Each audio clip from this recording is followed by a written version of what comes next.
A while back I was down visiting my mom and I found this bow in her basement, and I vaguely remember it from when I was a kid, but I knew that one of the limbs was twisted and I didn't really know much about where it came from. I decided to get all the spray paint that somebody had put on it off, and so I was trying different solvents. Denatured alcohol didn't do anything to it, but acetone did a pretty good job. This bow is in pretty rough shape, and I just thought it was something like anybody would find at a pawn shop or a yard sale or just sitting around in somebody's basement. So I was wondering what I could make out of it. The arrow rest, it looked pretty bad on video, but it's actually in pretty good shape. The strike plate looks better on video, but it was actually a little bit worse than the arrow rest was.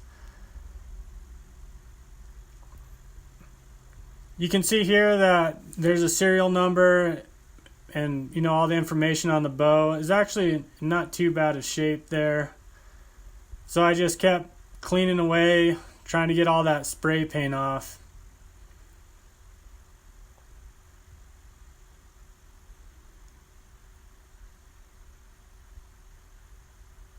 After a lot of scrubbing, it didn't look too bad. It was really shiny, whatever finish that Browning had put on there from the factory. And so I assumed that that's why they spray painted it, was because it's so shiny, and I wanted to put a different finish on it. And so to avoid messing up the writing and the label, I put some tape over it just to protect it a little bit. And then I was just sanding the finish off. I started with 120 grit sandpaper and then just worked my way up to 220. When I first started doing this on previous bows, I was always worried about getting the limbs and hitting the glass and thinking that it was going to mess something up with the tillering of the bow. But I've learned that it doesn't, as long as you don't get too carried away with the sander, you can hit pretty hard on the glass and it won't do anything. The reason why I only go to 220 grit instead of a finer sandpaper is because I want something for the new finish to adhere to. And if you get up into those finer grits, it just makes it smooth and it won't stick as well. I use denatured alcohol to clean off all the dust and all the old finish, powder. And it also raises the grain of the wood. And so after you raise the grain, you sand it again, and you do that multiple times, and you eventually get a more smooth finish. So I just made sure I got all the limb tips, I got all the old finish off. Just a lot of sanding. There's actually a couple hours of sanding involved in this. And I could have left it. I could have left old finish on there, but it was just so glossy that, I just didn't really like it.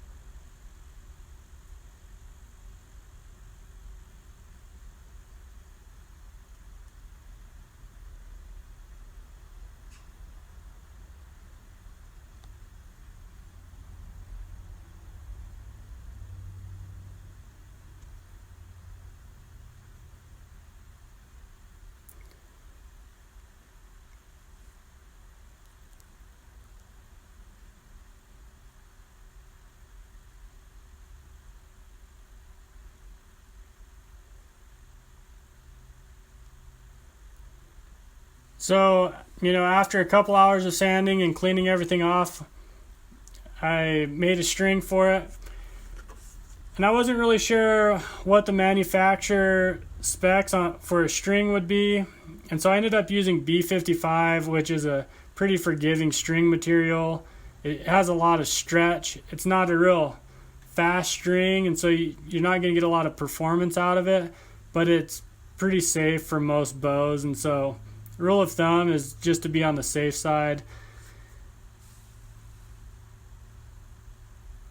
And my string jig isn't that great. It's just something that I threw together a few years ago, and I've made a lot of strings on it. It has a lot of flex, which is something you don't want in a string jig, but for bows like this, it works just fine. So there I am. I'm stringing the bow for the first time and then putting the center serving in. Some people do the center serving while it's on the string jig, but I think for me, it's just easier to do it while it's on the bow. So that way you get everything lined up and you don't have to worry about it. And you can there's more tension while it's strung than on the string jig.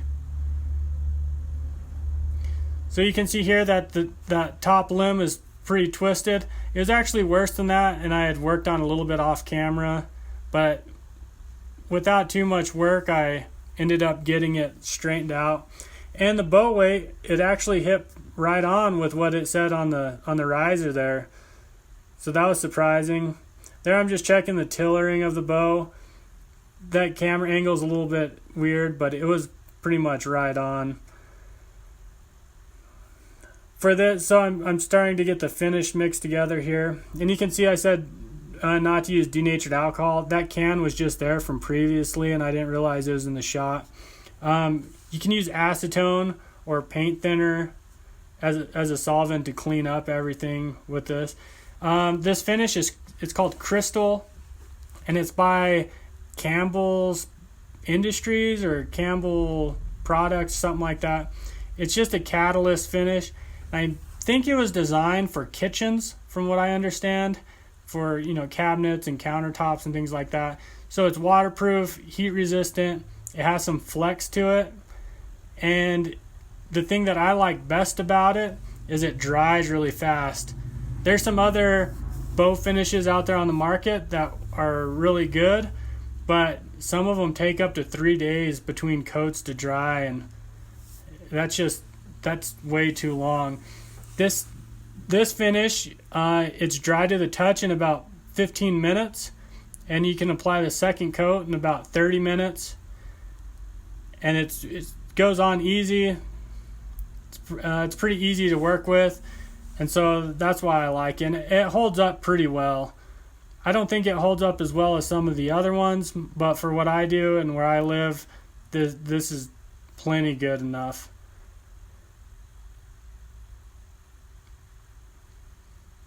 So you mix it with a 10-to-1 ratio. So I just like to use a syringe. You can weigh it or use other measuring devices, but I just think it's easier just to suck it up in a syringe, and then you know it's right.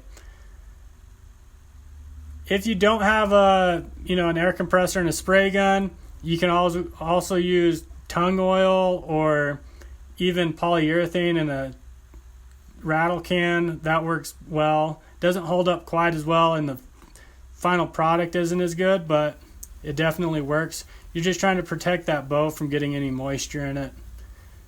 So you can see there it goes on pretty smooth.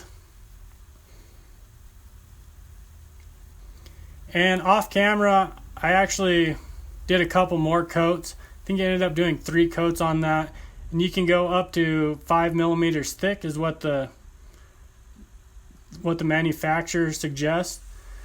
I ended up just making a new strike plate and using the old rest. That shelf material wasn't too bad. Like I said, it looks worse on camera than it actually is. So I'm just tying my knock point on there, just real simple.